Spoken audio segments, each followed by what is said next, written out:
Welcome to Human Right News.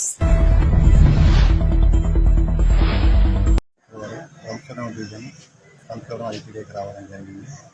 అయితే సుదీర్ఘ కాలం నుండి పరిష్కారాలు కానటువంటి సమస్యలు ఏవైతే ఉన్నాయో డిఎల్ఐసి పేమెంట్ లేకపోతే క్యాస్ట్ సర్టిఫికేట్ విషయం అయితేనేమి ఆ పరిష్కార నిమిత్తంలో యావత్ జిల్లా వాల్మీకి సంఘం నుండి పెద్దలతో కలిసి ఒక సర్టిఫికేట్ రిప్రజెంటేషన్ ఇవ్వడం జరిగింది. గౌరవ కలెక్టర్ గారు చక్కగా స్పందించి పిఓ గారికి వెంటనే విషయాన్ని తెలియపరిచి ఇమ్మీడియట్లీగాను ఒక 10-15 రోజుల్లో సమస్యను పరిష్కరించాలని చెప్పి వివరించడం జరిగింది.